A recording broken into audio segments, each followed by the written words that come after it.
அன்பான நேயர்களுக்கு இயேசு கிறிஸ்துவின் இனிய நாமத்தில் எங்கள் அன்பின் வாழ்த்துக்கள். இன்று நாம் மத்தேயு 28ஆம் அதிகாரம் முழுவதையும் சிந்திக்க இருக்கிறோம். இதிலே நாம் கற்றுக்கொள்ளப் போவது என்ன? நற்செய்தி என்றால் என்ன? நாம் அறிந்து கொள்ள வேண்டிய முக்கியமான சத்தியம் எது? 4 சுவிசேஷங்களும் ஒன்று போல் எழுதப்பட்டவையா? 4 சுவிசேஷ புத்தகங்களையும் கோர்வைப்படுத்தினால் அதன் மூலம் நாம் அறிந்து கொள்வது என்ன? முதல் முறையாக உயிர்த்தெழுந்த இயேசுவை தரிசித்தது யார்? ஸ்தேவானுக்கு இயேசு காட்சி கொடுத்தாரா? அப்படியானால் எங்கே கொடுத்தார்? தொடர்ந்து நிகழ்ச்சியினை கேட்டு எல்லாவற்றையும் அறிந்து கொள்ளுங்கள். கர்த்தர் உங்களை ஆசிர்வதிப்பாராக. பிரியமானவர்களே, இன்று நாம் மத்தேயு எழுதின சுவிசேஷம் 28ஆம் அதிகாரத்தை சிந்திக்கப் போகிறோம். நற்செய்தி என்னும் நுழைவாயிலானது 2 பெரிய தூண்களிலே நிற்கிறது. ஒன்று இயேசுவின் மரணம், அடுத்தது இயேசு கிறிஸ்துவின் உயிர்த்தெழுதல். அப்போஸ்தலனாகிய பரிசுத்த பவுல் நற்செய்தி என்றால் என்ன என்பதை குறித்து மிக தெளிவாக விளக்கியிருக்கிறார். 1 கொரிந்தியர் 15ஆம் அதிகாரம் 3-4 வசனங்களை பாருங்கள். நான் அடைந்ததும் உங்களுக்கு பிரதானமாக ஒப்புவித்ததும் என்னவென்றால், கிறிஸ்துவானவர் வேத வாக்கியங்களின்படி நமது பாவங்களுக்காக மரித்து அடக்கம் பண்ணப்பட்டு வேத வாக்கியங்களின்படி 3ஆம் நாளில் உயிர்த்தெழுந்து. கடந்த அதிகாரத்திலே ஆண்டவராய் இயேசு கிறிஸ்துவின் மரணத்தையும் அவரை அடக்கம் செய்ததையும் நாம் சிந்தித்தோம். இந்த அதிகாரத்திலே அவருடைய உயிர்த்தெழுதலை குறித்து வாசிக்கிறோம். இந்த 2 காரியங்களுமே உங்களுடைய இரட்சிப்பிற்கு மிகவும் முக்கியமானவை. நம்முடைய பாவங்களுக்காக இயேசு கிறிஸ்து ஒப்பு கொடுக்கப்பட்டார். நாம் நீதிமான்களாக்கப்படுவதற்காக எழுப்பப்பட்டும் இருக்கிறார் என்று பவுல் ரோமர் 4ஆம் அதிகாரம் 25ஆம் வசனத்திலே சொல்லியிருக்கிறார். தேவனிடத்திலே நாம் நீதிமான்களாகும்படியாக பாவம் அறியாத அவர் நமக்காக பாவமானார். நற்செய்தியின் ஈடு இணையற்ற சத்தியம் இயேசுவின் உயிர்த்தெழுதல். அநேக சமயங்களிலே தங்களுடைய தலைவருடைய மரணத்தை குறித்து கூறுகிறார்கள். கிறிஸ்தவ விசுவாசம் மட்டுமே அதை நிறுவியவரின் உயிர்த்தெழுதலை குறித்தும் கூறுகிறது. இயேசு கிறிஸ்து மட்டுமே ஜீவனோடு இருக்கிறார். இது மிகவும் முக்கியமானதும் ஒவ்வொருவரும் அறிந்து கொள்ள வேண்டிய ஒரு சத்தியமும் ஆகும். இயேசு கிறிஸ்துவின் உயிர்த்தெழுதலை குறித்த பரிபூரணமான விளக்கத்தை எந்த ஒரு நற்செய்தி எழுத்தாளரும் எழுதவில்லை. எந்தெந்த நோக்கங்களோடு பரிசுத்த ஆவியானவர் ஒவ்வொரு நற்செய்தி நூல் எழுத்தாளரையும் எழுதச் செய்தாரோ அந்த நோக்கங்களுக்கு உதவி செய்யும் குறிப்புகளை மட்டும் உயிர்த்தெழுதலின் சம்பவத்திலிருந்து எழுதும்படியாய் வழிநடத்தினார். எனவே 4 சுவிசேஷங்களிலேயும் ஒன்றில் இல்லாத காரியத்தை மற்றொரு சுவிசேஷத்திலே நாம் பார்க்கலாம். எந்த ஒரு நற்செய்தியாளரும் முழுமையான ஒரு சரித்திரத்தை கொடுக்க விரும்பவில்லை. எந்த காரணத்திற்காக அந்த நூலை அவர்கள் எழுதினார்களோ அந்த காரணத்திற்கு உதவும் குறிப்புகளை மட்டும் குறிப்பிட்டிருக்கிறார்கள். முழுமையான காரியத்தை அறிந்து கொள்வதற்கு இந்த 4 சுவிசேஷங்களிலேயும் உள்ள உண்மைகளையும் நாம் கோர்வையாக கற்றுக்கொள்ள வேண்டும். அப்படி செய்யும் பொழுது ஒன்றுக்கொன்று எதிரடையான எந்த ஒரு காரியத்தையும் அங்கே நீங்கள் காண முடியாது. 4 சுவிசேஷங்களையும் நாம் கற்றுக்கொண்டு இந்த நிகழ்ச்சிகளை கோர்வைப்படுத்துவோம் என்றால் அந்த சம்பவம் இவ்வாறு நடைபெற்றிருக்கும். பிரியமானவர்களே, நன்றாக தயவுசெய்து கவனியுங்கள். முதலாவதாக அந்த 3 பெண்கள், அதாவது மகதலேனா மரியாள், யாக்கோபுவின் தாயாகிய மரியாள், இவர்களோடு கலிலேயாவிலிருந்து அவருடனே கூட வந்திருந்த இன்னும் சில ஸ்திரீகள் கல்லறையின் இடத்திற்கு சென்றார்கள். கல்லறை உருட்டி போடப்பட்டிருப்பதை இந்த மூவரும் பார்த்தார்கள். உடனடியாக மகதலேனா மரியாள் மட்டும் நேராக ஓடிச் சென்று மேல் வீட்டிலே கதவை அடைத்து கொண்டிருக்கும் சீடர்களிடத்திலே தான் கண்ட காட்சியை சொன்னாள். மற்ற 2 பெண்களும் கல்லறைக்கு மிக அருகிலே சென்றபொழுது மத்தேயு 28:2 பார்ப்பது போல தேவதூதனை கண்டார்கள். உடனடியாக 2 பேரும் தங்களுக்கு பின்னாலே கந்த வர்க்கங்களோடு வந்து கொண்டிருந்த பெண்களை சந்திக்கச் சென்றார்கள். இதற்கிடையிலே பேதுருவும் யோவானும் மகதலேனா மரியாளின் செய்தியை கேட்டு கல்லறையை நோக்கி வந்தார்கள். இளைஞனான யோவான் மிக துரிதமாக ஓடி வந்தான், ஆனால் உள்ளே போகவில்லை. பின்னாலே வந்த பேதுரு கல்லறைக்குள்ளே போய் இயேசுவின் சரீரம் அங்கே இல்லாததை கண்டான். 2 பேருமாக திரும்ப பட்டணத்திற்குள்ளே போய்விட்டார்கள். இப்பொழுது மகதலேனா மரியாள் தனியாக அழுது கொண்டு வருகிறாள். 2 தேவதூதர்களை பார்க்கிறாள். பின்னர் இயேசுவையும் முதல் முறையாக அவள் தரிசிக்கிறாள். இயேசு சீடர்களிடத்திலே கூறும்படியாய் சொன்ன செய்தியோடு சீடர்களிடத்திலே வருகிறாள். அதே வேளையிலே யோசே மற்றும் யாக்கோபுவின் தாயாகிய மரியாள் கந்த வர்க்கங்களை கொண்டு வந்த பெண்களை சந்தித்து அவர்களோடு கூட மீண்டுமாக கல்லறையினிடத்திற்கு வருகிறார்கள். அவர்களும் 2 தூதர்களை பார்க்கிறார்கள். அவர் இங்கே இல்லை, உயிர்த்தெழுந்தார் என்ற செய்தி அவர்களுக்கும் கொடுக்கப்படுகிறது. பின்னர் ஆண்டவராய் இயேசு கிறிஸ்துவும் சீடர்களை சந்திக்கிறார். உயிர்த்தெழுந்த இயேசு கிறிஸ்து பல முறை பலரை சந்திப்பதை நாம் பார்க்கிறோம். உயிர்த்தெழுந்த அந்த நாளிலேயே மகதலேனா மரியாளுக்கு அவர் காட்சி கொடுக்கிறார். இரண்டாவதாக கல்லறையிலிருந்து பட்டணத்தை நோக்கி திரும்பிக் கொண்டிருந்த பெண்களுக்கு காட்சி கொடுத்தார். மூன்றாவதாக பேதுருவுக்கு காட்சி கொடுக்கிறார். ஒருவேளை அது அந்த மத்தியான வேளையிலேயே இருந்திருக்கலாம். சரி, நான்காவதாக எம்மாவு போன சீடர்களுக்கு காட்சி கொடுத்தார். ஐந்தாவதாக தோமா தவிர மற்ற சீடர்கள் மேல் வீட்டில் இருந்தபொழுது அவர்களுக்கு காட்சி கொடுத்தார். 8 நாட்களுக்கு பின்னர் தோமாவும் இருக்கும் பொழுதும் சீடர்களுக்கு அவர் காட்சி கொடுத்தார். பின்னர் கலிலேயாவிலே 7 சீடர்கள் மீன்பிடிக்க சென்ற பொழுது திபேரியா கடற்கரையிலே அவர்களை சந்திக்கிறார். இரண்டாவதாக அப்போஸ்தலர்கள் மற்றும் சுமார் 500 சகோதரர்களோடு கூட ஒரு மலையிலே சந்திக்கிறார். இதை குறித்து 1 கொரிந்தியர் 15ஆம் அதிகாரம் 6ஆம் வசனத்திலே வாசிக்கிறோம். மீண்டுமாக எருசலேமிலே பெத்தானியாவிலே யாக்கோபுக்கு தரிசனமாகிறார். இதை குறித்து 1 கொரிந்தியர் 15:7 வாசிக்கிறோம். மீண்டும் 11 சீடர்களுக்கும் காட்சியளிக்கிறார். இதை குறித்து மத்தேயு 28:16 முதல் 20 வசனங்களிலேயும், அப்போஸ்தலர் நடபடிகளின் புஸ்தகம் 1ஆம் அதிகாரம் 3 முதல் 12 வசனங்களிலேயும் நாம் பார்க்கலாம். இதற்கு பின்னர் அப்போஸ்தலனாகிய பரிசுத்த பவுலுக்கு தமஸ்கு பட்டணத்தின் அருகிலே வீதியிலே காட்சி கொடுக்கிறார். இதன் பின் தேவாலயத்திலே காட்சி கொடுக்கிறார். அப்போஸ்தலர் நடபடிகளின் புஸ்தகம் 22:17 முதல் 21 மற்றும் 23:11 வசனங்களிலேயும் நாம் இதை பார்க்கலாம். ஸ்தேவானுக்கு அவர் காட்சி கொடுக்கிறார். இது எருசலேமிற்கு வெளியே அப்போஸ்தலர் 7:55 பார்க்கலாம். பின்னர் பத்மு தீவிலே சிறையிலே இருந்த யோவானுக்கும் அவர் காட்சி கொடுத்தார். அருமையானவர்களே, மத்தேயு இயேசுவை ராஜாவாக காண்பிக்கிறார். உயிர்த்தெழுந்த அந்த சம்பவத்தின் அற்புதமான உணர்ச்சி பெருக்கத்தை உண்டு பண்ணக்கூடிய காரியங்கள் நமக்கு சொல்லப்பட்டிருக்கிறது. மத்தேயு எழுதும் பொழுது பூமி மிகவும் அதிரும்படி கர்த்தருடைய தூதன் வானத்திலிருந்து இறங்கி வந்து வாசலில் இருந்த கல்லை புரட்டி தள்ளி என்று வாசிக்கிறோம். இயேசு கிறிஸ்து ஒரு ராஜாவாக பிறந்தார், ராஜாவாக வாழ்ந்தார், ராஜாவாக மரித்தார், ராஜாவாகவே உயிரோடு எழுந்தார். உயிர்த்தெழுதலின் சமயத்திலே காவலர்கள் தேவதூதனுக்கு பயந்ததினால் திடுக்கிட்டு செத்தவர்கள் போல் ஆனதை சொல்லுகிறார். மட்டுமல்ல, காவலர்கள் நித்திரை பண்ணுகையிலே சீடர்கள் ராத்திரியிலே களவாடி அவருடைய சரீரத்தை கொண்டு போய்விட்டார்கள் என்று சொல்லும்படியாக மூப்பர்கள் சேவகர்களுக்கு பணம் கொடுத்ததை குறித்தும் சொல்லியிருக்கிறார். லூக்கா எழுதின சுவிசேஷத்தில் இதை குறித்து சொல்லப்பட்டிருக்கிற காரியங்களை நீங்கள் மத்தேயுவின் விவரத்தோடு ஒப்பிட்டு பார்ப்பீர்கள் என்றால் லூக்காவினுடைய நோக்கத்திற்கு ஏற்ற குறிப்புகளை மட்டும் லூக்கா சொல்லியிருக்கிறார். அமைதியான அதிகாலை வேளையிலே அந்த பெண்கள் வந்தார்கள். ஏற்கனவே அந்த கல் உருட்டி தள்ளப்பட்டிருக்கிறது. எம்மாவுக்கு போன அந்த 2 சீடர்களுக்கும் இயேசு காட்சியளிக்கிறார். எந்த வீட்டிலே எந்த அறையிலே சாப்பிட உட்கார்ந்தார்கள் என்ற விவரங்கள் நமக்கு கொடுக்கப்படவில்லை. லூக்கா மனுஷீகமான சரித்திரத்தின் பகுதிகளை சொல்லுகிறார். மத்தேயு அவருடைய ராஜ பதவியின் முக்கியத்துவங்களை குறிப்பிடுகிறார். 2 காரியங்களுமே சரியானதாயிருக்கிறது.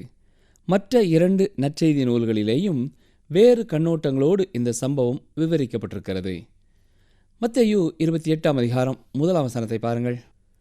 ஓய்வு நாள் முடிந்து வாரத்தின் 1ஆம் நாள் விடிந்து வருகையில் மகதலேனா மரியாளும் மற்ற மரியாளும் கல்லறையை பார்க்க வந்தார்கள். மற்ற சுவிசேஷங்களிலே நாம் பார்க்கும் பொழுது அவர்கள் சுகந்த வர்க்கம் இடும்படி வாசனை பொருட்களோடு வருகிறார்கள் என்று பார்க்கிறோம். மற்ற மரியாள் என்று சொல்லப்படுவது யார் என்பதும் நமக்கு தெரியவில்லை. ஆனால் இவள் யாக்கோபு யோசே என்பவர்களின் தாயாகிய மரியாள் என்று சொல்லப்படுகிறது. வசனம் 2 பாருங்கள். அப்பொழுது பூமி மிகவும் அதிரும்படி கர்த்தருடைய தூதன் வானத்திலிருந்து இறங்கி வந்து வாசலில் இருந்த கல்லை புரட்டி தள்ளி அதன் மேல் உட்கார்ந்தான். அருமையானவர்களே, அந்த பெரிய கல்லை ஏன் உருட்டி தள்ள வேண்டியதாயிருந்தது? இயேசு கிறிஸ்துவை வெளியே விடுவதற்காகவா? இல்லை பிரியமானவர்களே, கல் உருட்டி தள்ளப்படும் முன்னதாகவே அவர் போய்விட்டார். அவர் வெளியே போவதற்காக அல்ல, அவருடைய சரீரத்தை பார்க்க வருகிறவர்கள் அவர் உயிர் தெழுந்து விட்டார், அங்கே அவர் இல்லை என்பதை காண உள்ளே வரும்படியாகத்தான் கல் புரட்டி தள்ளப்பட்டது. மத்தேயு 28ஆம் அதிகாரம் 3ஆம் வசனம். அவனுடைய ரூபம் மின்னல் போலவும் அவனுடைய வஸ்திரம் உறைந்த மலையைப் போல வெண்மையாகவும் இருந்தது. இது ஆர்வம் தரக்கூடியதாகவும் இந்த தேவதூதனை குறித்த விவரங்கள் வேறு எங்கேயும் சொல்லப்படாத காரியமாய் இருக்கிறது. ஏனென்றால் நீங்கள் தானியேல் 10ஆம் அதிகாரம் 6ஆம் வசனத்திலேயோ அல்லது வெளிப்படுத்தின விசேஷம் 10ஆம் அதிகாரம் 1 பார்ப்பீர்கள் என்றால் அவை வித்தியாசமானதாக இருக்கிறது. வசனம் 4, காவலாளர் அவனுக்கு பயந்ததினால் திடுக்கிட்டு செத்தவர்கள் போலானார்கள். இந்த நிகழ்ச்சிகளுக்கு பிறகு உண்மையாகவே மிக மகிழ்ச்சியோடு அவர்கள் வீடுகளுக்கு திரும்பியிருப்பார்கள். ஏனென்றால் தேவதூதர்களுடைய பிரசன்னத்திலே உண்மையாகவே ஒன்றும் செய்ய முடியாதவர்களாக பயந்து போய் செத்தவர்களைப் போலானார்கள் என்று வாசிக்கிறோம். வசனம் 5, தூதன் அந்த ஸ்திரீகளை நோக்கி, நீங்கள் பயப்படாதிருங்கள், சிலுவையில் அறையப்பட்ட இயேசுவை தேடுகிறீர்கள் என்று அறிவேன். இயற்கைக்கு அப்பாற்பட்ட தேவதூதன் காட்சி கொடுக்கும் பொழுது உண்மையாகவே அவர்கள் பயப்படுகிறார்கள். எனவேதான் பயப்படாதிருங்கள் என்று சொல்லி ஆரம்பம் செய்கிறான். வசனம் 6, அவர் இங்கே இல்லை, தாம் சொன்னபடியே உயிர்த்தெழுந்தார், கர்த்தரை வைத்த இடத்தை வந்து பாருங்கள். இது இயேசு கிறிஸ்துவின் உயிர்த்தெழுதலை குறித்த தெய்வீக அறிவிப்பு என்று சொல்லலாம். கல்லானது உருட்டி தள்ளப்படும் முன்னதாகவே இயேசு போய்விட்டார். பின்னர் பூட்டப்பட்டிருந்த அறைக்குள்ளும் அவர் தானாக நுழைகிறார். மகிமைப்படுத்தப்பட்ட இயேசுவின் சரீரமானது இந்த உலகத்திலே அவர் பிறந்த பொழுது அவருக்கு கொடுக்கப்பட்டிருந்த சரீரத்தை விட வித்தியாசமானதாய் இருந்திருக்கிறது. வசனம் 7 பாருங்கள். சீக்கிரமாய் போய் அவர் மரித்தோரிலிருந்து எழுந்தார் என்று அவருடைய சீஷர்களுக்கு சொல்லுங்கள். அவர் உங்களுக்கு முன்னே கலிலேயாவுக்கு போகிறார், அங்கே அவரை காண்பீர்கள். இதோ உங்களுக்கு சொன்னேன் என்றான். அந்த குறிப்பிட்ட இடத்தோடு கூட தேவதூதனுடைய அறிவிப்புகள் முடிவடைந்து விடுகிறது. அதற்கு பின்னர் மனிதனுடைய உதடுகளின் மூலமாகவே இந்த செய்தி பரவுகிறது. வாருங்கள் வாருங்கள், சீக்கிரம் போங்கள், எல்லாருக்கும் சொல்லுங்கள். இதுதான் சீடர்களுடைய வாயிலே அந்நாட்களிலே இருந்த வார்த்தைகள். எந்த ஒரு தனி மனிதரும் சாட்சி சொல்ல ஆரம்பிக்கும் முன்னதாக இயேசு கிறிஸ்துவின் உயிர்த்தெழுதல் என்னும் உண்மையை குறித்து அசைக்க முடியாத ஒரு நம்பிக்கையை பெற்றவர்களாய் இருக்க வேண்டும். அவருடைய மனதிலே இயேசு கிறிஸ்து என்னுடைய பாவத்திற்காக மரித்தார், அவர் அடக்கம் பண்ணப்பட்டார், அவர் வைக்கப்பட்ட இடத்தை வந்து பாருங்கள், அவர் உயிரோடு எழுந்து விட்டார், அவர் அங்கே இல்லை என்ற காரியங்கள் ஆழமாய் பதிந்திருக்க வேண்டும். இந்த சத்தியங்களோடு கூட விரைந்து சென்று மற்றவர்களுக்கு சொல்லுங்கள் என்று அவன் சொல்ல முடியும். என்னை கேட்டுக்கொண்டிருக்கிற எனக்கு அருமையான சகோதரனை சகோதரியே, நீங்களும் நானும் தான் புறப்பட்டு போக வேண்டும். நாம் தான் இந்த சத்தியத்தை மற்றவர்களுக்கு சொல்ல வேண்டும். வசனம் 8, அவர்கள் பயத்தோடும் மகா சந்தோஷத்தோடும் கல்லறையை விட்டு சீக்கிரமாய் புறப்பட்டு அவருடைய சீஷர்களுக்கு அறிவிக்க ஓடினார்கள். அருமையானவர்களே, இந்த பெண்களுடைய வாழ்க்கையிலே அவர்களுடைய உணர்வுகளை சற்றே கவனியுங்கள். பயம் நிறைந்தவர்கள், அதே நேரத்தில் மிகுந்த சந்தோஷம் உடையவர்களாய் அவர்கள் ஓடுகிறார்கள். அவர்கள் அவருடைய சீஷர்களுக்கு அறிவிக்கப் போகிற போது இயேசு தாமே அவர்களுக்கு எதிர்பட்டு வாழ்க என்றார். அவர்கள் கிட்ட வந்து அவர் பாதங்களை தழுவி அவரை பணிந்து கொண்டார்கள். இந்த சம்பவமானது மகதலேனா மரியாள் உயிர்த்தெழுந்த ஆண்டவரை சந்தித்த நிகழ்ச்சிக்கு எதிர்மறையானதாய் தெரிகிறது. ஏனென்றால் யோவான் 20:17 இயேசு அவளை நோக்கி, என்னை தொடாதே, நான் இன்னும் என் பிதாவினிடத்திற்கு ஏறி போகவில்லை. நீ என் சகோதரரிடத்திற்கு போய், நான் என் பிதாவினிடத்திற்கும் உங்கள் பிதாவினிடத்திற்கும் என் தேவனிடத்திற்கும் உங்கள் தேவனிடத்திற்கும் ஏறி போகிறேன் என்று அவர்களுக்கு சொல்லு என்றார். அப்படி என்றால் அருமையானவர்களே, இந்த வசனத்திற்கு நாம் எப்படி விளக்கம் கொடுக்க முடியும்? மகதலேனா மரியாள் இயேசு கிறிஸ்துவை சந்தித்த நேரத்திற்கும் மற்ற பெண்களை இயேசு சந்தித்த நேரத்திற்கும் இடையிலே அவர் பரலோகத்தில் இருக்கிற பிதாவினிடத்திற்கு சென்று தம்முடைய இரத்தத்தை பரலோகத்தில் உள்ள மகா பரிசுத்த ஸ்தலத்திலே பிதாவுக்கு முன்பாக காண்பித்து வந்திருக்க வேண்டும் என்று சொல்லப்படுகிறது. மத்தேயு 28:10 அப்பொழுது இயேசு அவர்களை நோக்கி, பயப்படாதிருங்கள், நீங்கள் போய் என் சகோதரர் கலிலேயாவுக்கு போகும்படி அவர்களுக்கு சொல்லுங்கள், அங்கே அவர்கள் என்னை காண்பார்கள் என்றார். இயேசு கிறிஸ்து தம்முடைய சீடர்களை கலிலேயாவிலே சந்திப்பேன் என்று சொல்கிறார். ஆனால் யோவான் எழுதின சுவிசேஷத்திலே நாம் வாசிக்கும் பொழுது கலிலேயா கடற்கரைக்கு சென்றவர்கள் இயேசுவுக்காக காத்திருப்பதற்கு பதிலாக மீன்பிடிக்க சென்றார்கள் என்று நாம் வாசிக்கிறோம். அவர்கள் மீன்பிடிக்க முடியாதவர்களாய் காணப்பட்ட பொழுது அங்கே மீண்டுமாக இயேசுவை கண்டார்கள். வசனம் 11, அவர்கள் போகையில் காவல் சேவகரில் சிலர் நகரத்துக்குள்ளே வந்து நடந்த யாவற்றையும் பிரதான ஆசாரியருக்கு அறிவித்தார்கள். அருமையானவர்களே, இந்த காவல் சேவகர் யார்? இவர்கள்தான் பிரதான ஆசாரியர்களாலும் வேதபாரகராலும் இயேசுவின் கல்லறைக்கு காவல் வைக்கப்பட்டவர்கள். இவர்கள் உறைந்த மழையைப் போல வெண்மையான வஸ்திரம் தரித்த தேவதூதனை கண்டதை குறித்தும் அவர்கள் பயந்து திடுக்கிட்டு செத்தவர்கள் போல விழுந்ததை குறித்தும் இப்பொழுது பிரதான ஆசாரியரிடத்திலே போய் சொல்கிறார்கள். ஆனால் எனக்கு அருமையான சகோதரனை சகோதரியே, உண்மையாகவே எந்த நேரத்தில் இயேசு கிறிஸ்து கல்லறை விட்டு போனார் என்பது அவர்களுக்கு தெரியாது.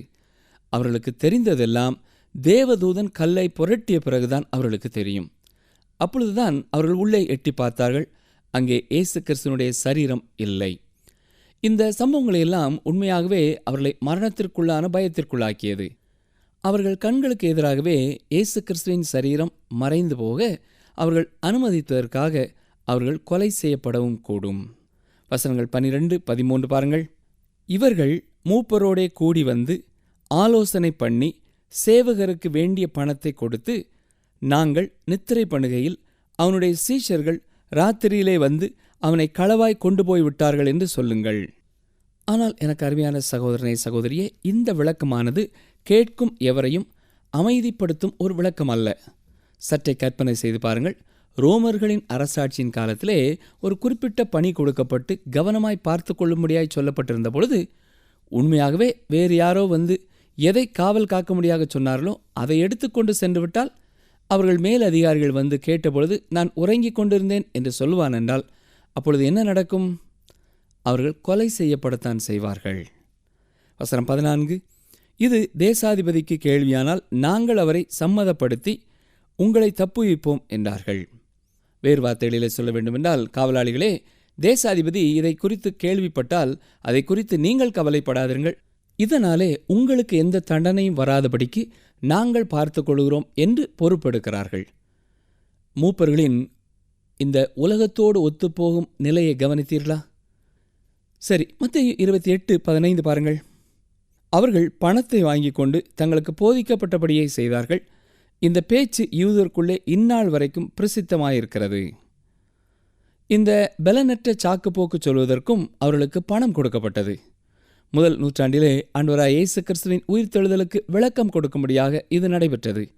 ஆனால் எனக்கு அருமையானவர்களே, இன்றைக்கும் அவிசுவாசம் கடந்த 19 நூற்றாண்டுகளாய் தொடர்வதற்கு இன்னும் அநேக காரணங்கள் இருக்கிறது.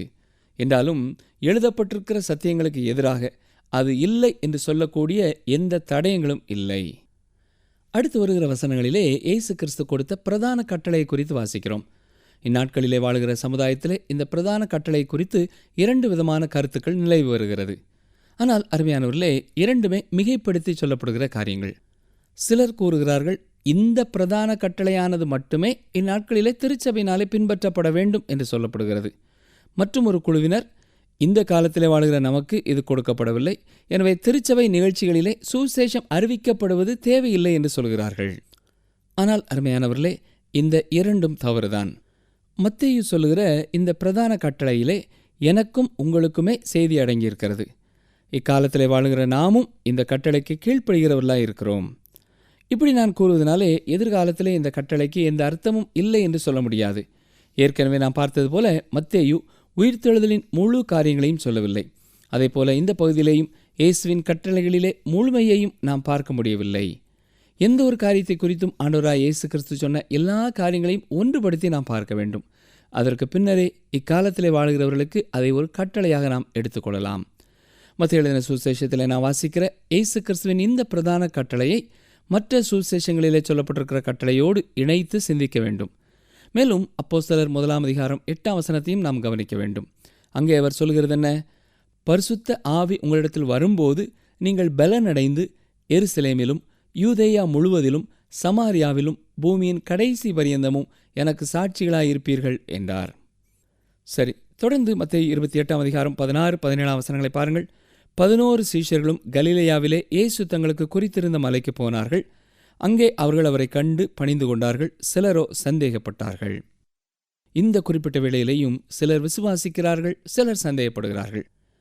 இதே போலத்தான் கடந்த 19 நூற்றாண்டுகளிலேயும் உயிர்த்தெழுந்த இயேசு கிறிஸ்துவை குறித்து கேள்விப்படும் பொழுது சிலர் விசுவாசிக்கிறார்கள், பலர் சந்தேகத்திலேயே வாழுகிறார்கள். அருமையானவர்களே, நீங்களும் இந்த 2 குழுக்களிலே ஒரு குழுவிலே தான் இருக்க முடியும்.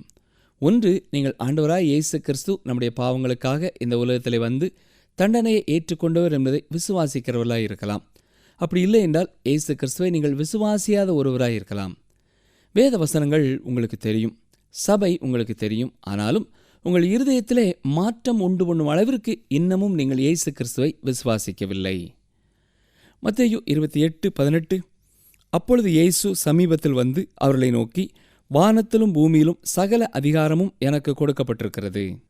இங்கே அவர் ராஜாதி ராஜாவாக அவர்களோடு கூட பேசுகிறார்.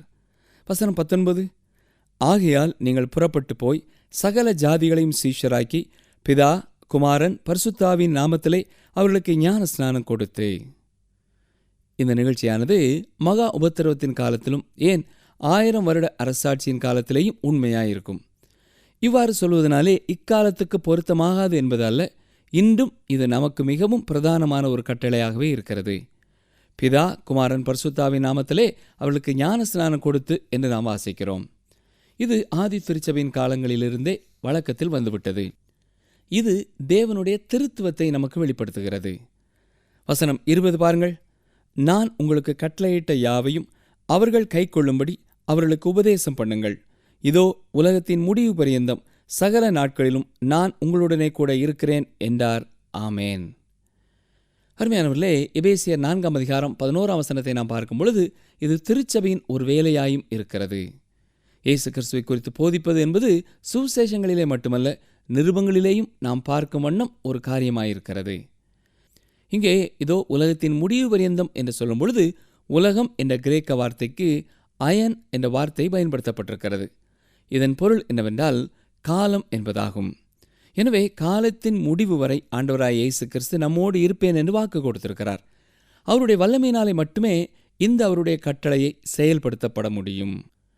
அருமையானவர்களே, மத்தேயு எந்த ஒரு காரியத்தை எழுதாமல் விட்டிருக்கிறார் என்பதை கவனித்தீர்களா?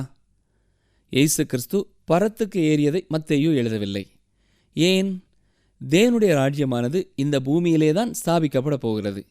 எனவே ராஜாதி ராஜாவை இந்த உலகத்திலேயே மத்தேயு விட்டுவிடுகிறார். லூக்கா 24 அதிகாரம் 49 முதல் 53 மற்றும் அப்போஸ்தலர் 1:6 முதல் 11 வசனங்களிலே இயேசுவின் பரத்துக்கு ஏறுதலை குறித்து பார்க்கிறோம். திருச்சபையானது நடுவானிலை எடுத்துக்கொள்ளப்படும் பொழுது இயேசு தன்னுடையவர்களை தன்னோடு இருக்கும்படியாக உலகத்தை விட்டு எடுத்துக்கொள்கிறார். இந்த சத்தியத்தை உறுதி செய்வதற்கு இயேசு கிறிஸ்துவின் பரத்துக்கு ஏறுதல் அவசியமான ஒன்றாயிருக்கிறது. என்றாலும் மத்தேயு சுவிசேஷம் ராஜாவின் சுவிசேஷம். இயேசு ராஜாவாக பிறந்தார், ராஜாவாக வாழ்ந்தார், ராஜாவாக மரித்தார், ராஜாவாக உயிரோடு எழும்பினார். நிகழ்ச்சியை கேட்டுக்கொண்டிருக்கிற எனக்கு அருமையானவர்களே, அவர் மறுபடியும் ஒரு நாள் இந்த உலகத்திற்கு ராஜாதி ராஜாவாக வரப்போகிறார். அன்று நீங்கள் அவரை பார்த்து வணங்கி அவருக்கு மகிமையை செலுத்துவீர்கள் என்ற விசுவாசத்தோடு இன்றைய நிகழ்ச்சியை நிறைவு செய்கிறோம். ஜெபிப்போமா? எங்களை நேசிக்கிற எங்கள் நல்ல ஆண்டவரே, மரித்த நீர் உயிரோடு எழுந்ததற்காக உமக்கு நன்றி செலுத்துகிறோம். கர்த்தாவே, நீர் இறுதியாக கொடுத்த கட்டளையை எங்களுடைய வாழ்க்கையிலையும் நாங்கள் செயல்படுத்த வேண்டுமென்ற உணர்வோடு கூட நாங்கள் ஒவ்வொருவரும் வைக்கப்பட்டிருக்கிற இடங்களிலே உண்மையோடும் உத்தமத்தோடும் உம்மை குறித்த சத்தியங்களை, நீர் எங்களுடைய இரட்சகர் என்பதை, உலகத்தின் இரட்சகர் என்பதையும் வாய்ப்பு கிடைத்தாலும் கிடைக்காவிட்டாலும் எல்லா சூழ்நிலைகளிலேயும் தொடர்ந்து நாங்கள் மற்றவர்களுக்கு சொல்ல நீர் எங்கள் ஒவ்வொருவருக்கும் உதவி செய்யும். நீர் எங்களோடு கூட உலகத்தின் முடிவு வரைக்கும் இருப்பேன் என்று கொடுத்திருக்கிற வாக்குக்காக உமக்கு ஸ்தோத்திரம் ஐயா. இன்றைக்கும் யார் யார் எந்தெந்த சூழ்நிலைகளிலே இருந்தாலும் அவர்களோடு நீர் இருக்கிறீர் என்பதை அவர்கள் உணர்ந்து உம்மை சார்ந்து கொண்டு உம்முடைய கிருபையை பெற்றுக்கொண்டவர்களாய் உமக்கு சாட்சிகளாய் வாழ நீர் கிருபை செய்யும். இயேசு கிறிஸ்துவின் நாமத்தினாலே மனத்தாழ்மையோடு ஜெபிக்கிறோம் பிதாவே, ஆமேன். நேயர்களே, இந்த நாளின் நிகழ்ச்சி உங்களுக்கு பிரயோஜனமாக இருந்திருக்கும் என்று விசுவாசிக்கிறோம். நற்செய்தியின் நுழைவாயிலானது 2 தூண்களிலே நிற்கிறது. ஒன்று இயேசுவின் மரணம், அடுத்தது இயேசு கிறிஸ்துவின் உயிர்த்தெழுதல். நம்முடைய பாவங்களுக்காக இயேசு சிலுவை மரணத்திற்கு ஒப்பு கொடுக்கப்பட்டார். நாம் நீதிமான்களாக்கப்படுவதற்காக உயிரோடு எழுப்பப்பட்டு இருக்கிறார். நற்செய்தியின் ஈடு இணையற்ற சத்தியம் இயேசுவின் உயிர்த்தெழுதல். எந்த ஒரு தனி மனிதனும் சாட்சி சொல்ல ஆரம்பிக்கும் முன்னதாக இயேசு கிறிஸ்துவின் உயிர்த்தெழுதல் என்னும் உண்மையை குறித்து அசைக்க முடியாத ஒரு நம்பிக்கையை பெற்றவர்களாக இருக்க வேண்டும். தொடர்ந்து அடுத்த நிகழ்ச்சியில் சந்திப்போம்.